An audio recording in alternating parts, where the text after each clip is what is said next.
Just tell us a little bit about yourself, Jesse. All right, well, my name is Jesse Diaz, and I'm retired. My last job, I worked for Jerseyville Ministries International. I was a graphic artist there. When I left, I was over the art department, and I was there till 2008. Before then, I worked freelance out of my home. I did graphics for Save-On Office Supply and for Stripling's, and before that, I worked for the Fort Worth Star-Telegram. I was there for 25 years as a graphic artist. I started there in 1969. And today, I'm just retired, and I do a little bit of work for senior citizens. And I'm also ordained minister, evangelist. But it wasn't always that way. At one time, I didn't believe in God. I was an atheist. And when I remember back in 1972, me and some friends, my brother and a friend of mine that I worked with and some other guys, we used to go fishing all the time. We were over at Granbury, and we weren't doing very good. We weren't catching anything. So we got in the car and started just riding around. We found ourselves in Glenrose. And someone in the car had read in the newspaper that Dinosaur Valley State Park was going to have a grand opening on that weekend, and that there was going to be, dinosaur footprints and, that kind of stuff. And so we decided, let's go check it out. So we go there, and we went to the park.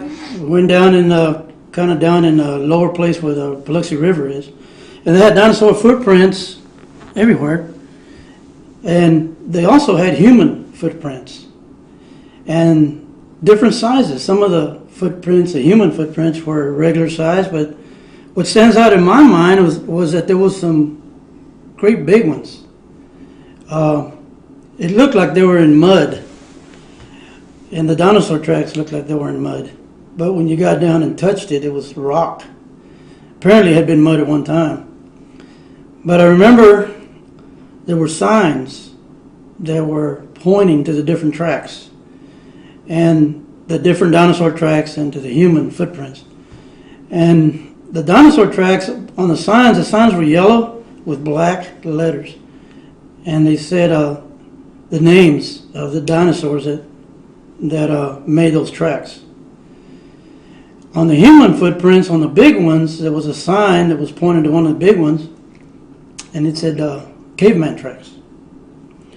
So I got down, and because that really caught my attention, and I put my hand and started feeling that human track, that big one.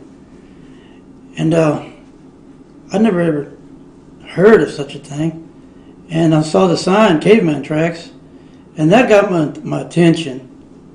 Because I remember when I was in school, I've always liked biology and dinosaurs and things like that. But I remember they told us in school that the dinosaurs were first. I think they said 30 million years later, man evolved, but that they didn't live together. But what I was seeing there, the footprints told a different story. The human footprints and the dinosaur tracks were side by side, and they crossed. Some of them crossed each other. I don't remember seeing any overlapping, but I did remember seeing some cross. And I called my friends, over to where that big giant footprint was, and I told them to look at this. I said, look at this. And they said, what? It's a caveman track. I said, yeah, but this doesn't go with what we were taught in school. I said, didn't you guys pay attention in biology?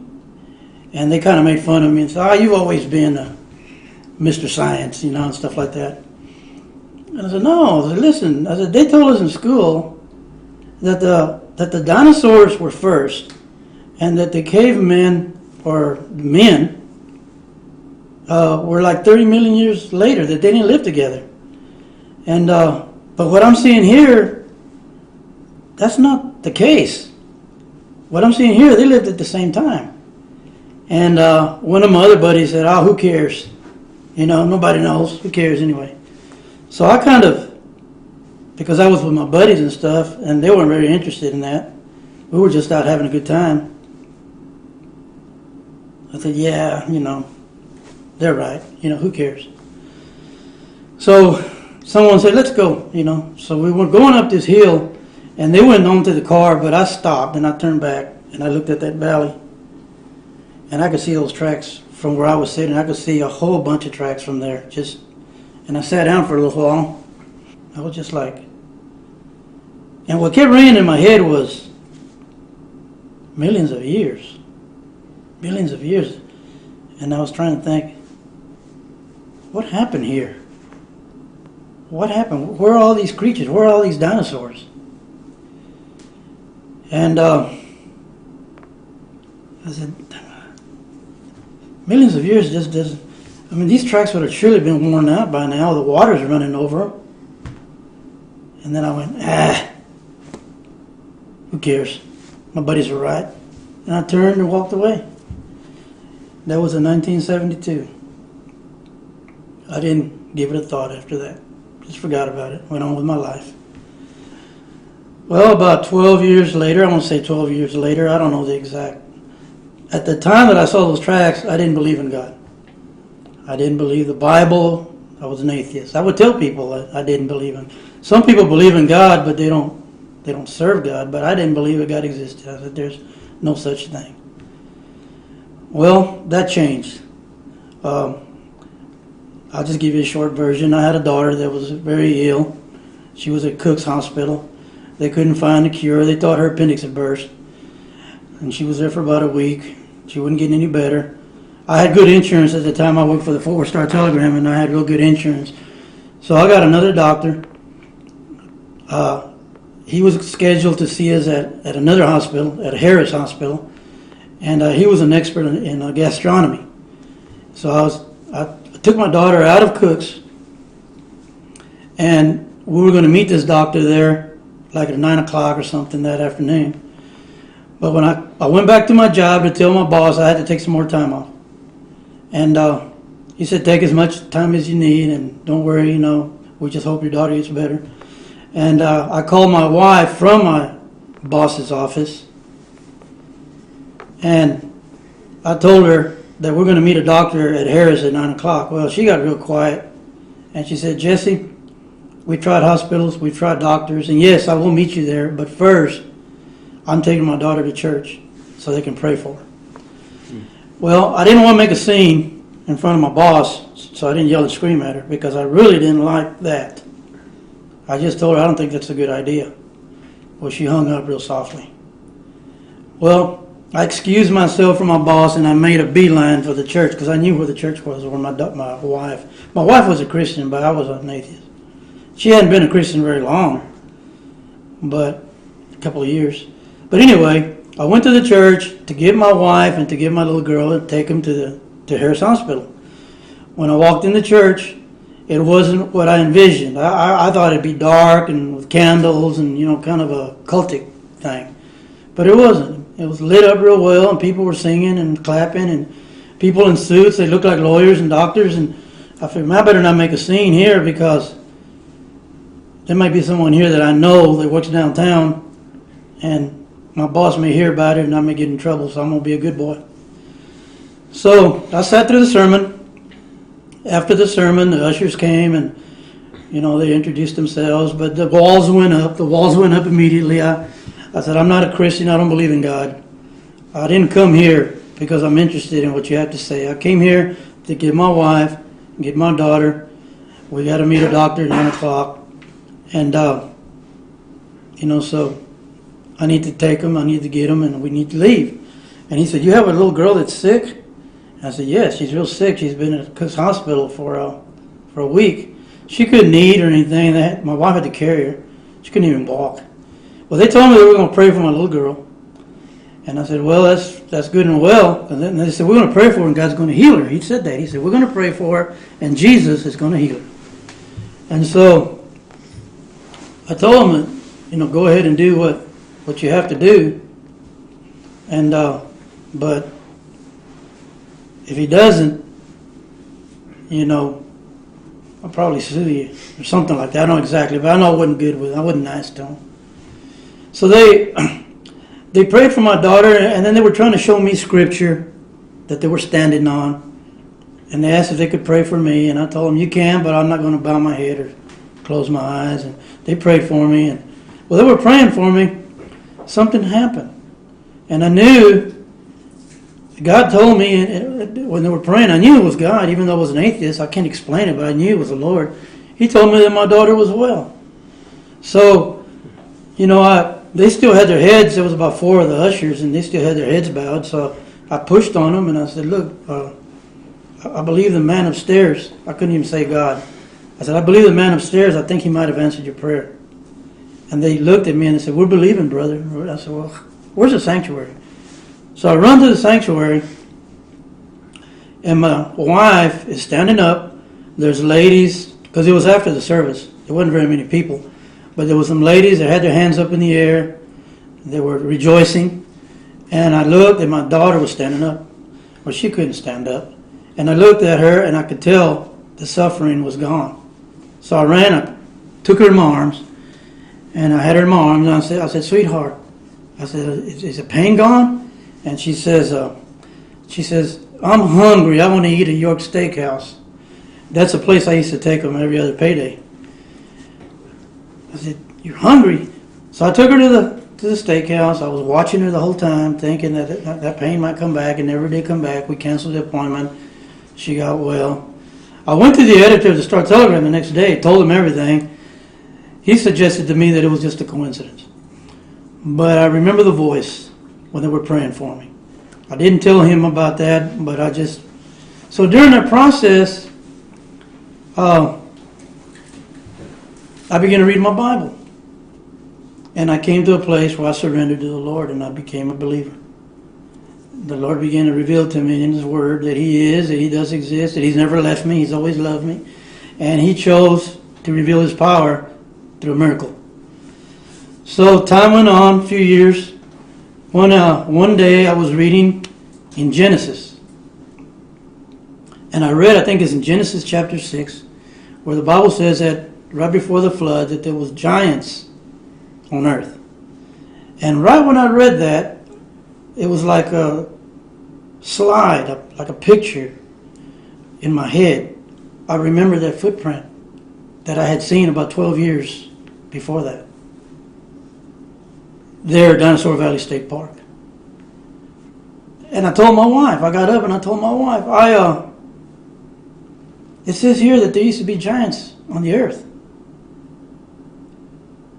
I saw these footprints. What I saw, they had a sign that said caveman tracks. But those weren't caveman tracks. Or if they were cavemen, they were giants. We got to go in the car. We got to go. I got to show you these. So we made a beeline for the state park. 12 years had passed since the time that I'd been there with my buddies. And we went, my wife and I, and went down there and we looked and looked and looked. Couldn't find any human footprints anywhere. So go back into the office or there, the area where, the rangers and all the people that work for the park were sitting behind their desks and stuff. And I'll go up to the counter and I said, pardon me. And, talking loud where everybody could hear me in there. I said, what happened to those caveman tracks that y'all used to have out here? And they all looked at me and they didn't say anything. I said, what happened to the human footprints and the caveman tracks that you used to have here? And someone spoke up and said, we never had anything like that out here. I said, oh, yes, you did. Back in 1972. I saw them and my buddies saw them. No, we've never had anything like that. Well, I was disappointed because I wanted to show my wife what I had just read in Genesis, that I had seen giant footprints. So I left and we were in the parking lot, but there was an elderly gentleman that was inside, and I didn't notice him, but he followed me outside. And he stopped me in the parking lot. And he said, pardon me, sir. And I said, yes. He said, I heard what you were saying inside. I heard what you were asking those people in there. And I said, yeah? He said, yes. He said, he pointed to it's kind of wooded around in there. It's hilly and wooded. He pointed to the woods, and there was a building, a small building like a shed. And he said, those signs that you said you read, caveman tracks and the dinosaur names that were on those signs, he said, they're in that shed, they're in the woods. That shed, you see it? I said, yeah, I see it. He said, those signs are in that shed. And I asked him, how do you know? He said, I put them there. And I said, you put them there? He said, yes, I put them there. He said, I used to work here back during that time that you're talking about. And yes, you're right, and you're telling the truth. And I'm glad he did, because my wife was listening. And I asked him, I said, well, what happened? And he said, well, they took the signs out, and they took the footprints. They took them out. And I said, well, then they were here. He said, oh, yeah, they were here. And I said, well, why did they take the human tracks away? He said, because they said that the Indians carved them. And I asked him, I said, well, who carved the dinosaur tracks? And he said, they said that those are real, but the human footprints are fake. But he continued and told me, but that's not the reason. He said, the reason is it doesn't fit their textbooks. He said, you know, this is a Texas-funded state park, and they don't believe that dinosaurs and humans lived at the same time. They don't teach that. And if they don't remove the evidence, they're going to have to change all the textbooks. And they're not about to do that. That's what he told me. Something, you know, like that, not word for word. But so I was disappointed. But I was glad that he showed up, because my wife heard him. And I said, I told you. And she said, well, I believed you. I said, yes, but I wanted you to see what I saw. And so... Can I ask you a question? Sure. How many human footprints do you recall seeing that first encounter at Dinosaur Valley State Park? I can't give you a number, but I know there was quite a few. Were they just giant, or were... No, they were different size. There were more regular footprints than there were giants. But there were some giants. On the giant footprints, though, they had an arrow pointing to them, and they had on that caveman track. That's what, you know, everywhere where there was a giant footprint. I don't remember them having any signs on the little ones. They may have, but I don't remember. But they were in different places. There was a little bit of water trickling over some of them. There was different kinds of dinosaur tracks too. Some were big, some were small, some were, you know, like that. So at the time when you first saw those tracks, you were an atheist? Yes, I was. It was in 1972. Okay. How many signs did you see that said something about the caveman tracks? I just remember one vividly, is the one that was pointing to that big track that I got down and put my hands in, and felt of it, put my fingers in the toes and everything, because it was just something that, I mean, it stood out. It's like, wow. So the sign actually was pointing to the giant human footprint, and it said caveman tracks. Mm-hmm. Do you recall the specific location in Dinosaur Valley State Park where those human tracks were? No. Even when I went back, I just looked everywhere, but I don't remember. I don't know what they'd done. You know, you would think there'd be some cutout areas, but I don't. When I went with my wife, I just couldn't find the tracks. I looked and looked everywhere. Not one track. And then when I asked, they said there never had been anything like that there. Is the man who worked in the park, did he say he was a park ranger or just an employee? Did he tell you? I think he was like a maintenance person. Okay. Did he tell you his name? No. If he did, I don't remember. All right. What did the park rangers tell you when you went back the second time? Well, they just told me that they didn't know what I was talking about. Okay. And I looked at them, they looked like they were pretty young. So I thought, well, maybe these guys just don't know because they're not, they weren't here then. That's what I thought. Mm-hmm. They just don't know because they probably hadn't been working here that long. Because they look young. But it wasn't just the rangers, it was women and, people working there. And but nobody. I said, does anybody remember? For some reason, that elderly man, he said he was standing next to me, but he didn't speak up until we left the building. Mm-hmm. I wish he would have spoke up in front of them. Do you think, let me start. Do you think that the caveman tracks could have been anything other than human tracks, in your opinion? No way. No way. They were crystal clear. Okay. How long did you work for the Fort Worth Star-Telegraph? 25 years. On and off. I left, but I went back, but a total of 25 years. Okay. And the occupation was graphic design, is that right? Yes. When I started in 1969 as, I think my title was graphic artist. I think back then it was commercial artist, but then they changed it to graphic art. And then when I left, I was the graphic services supervisor. Okay. What is your age now, if you don't mind my asking? 64. 64. Okay. Can you just state your name and your city of residence for the record?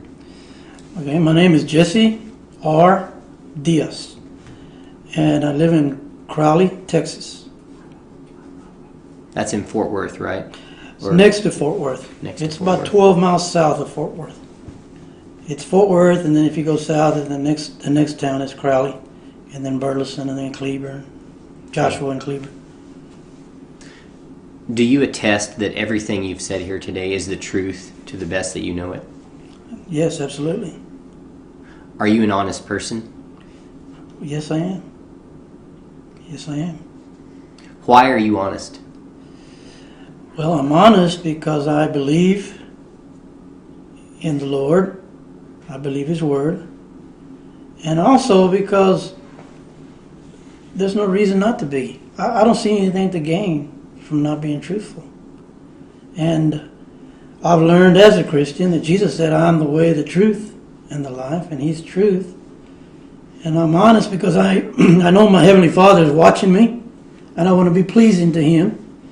And also because I know the fruits of honesty and I know the fruits of lies. In the end, the truth prevails. Yeah. I think that's it.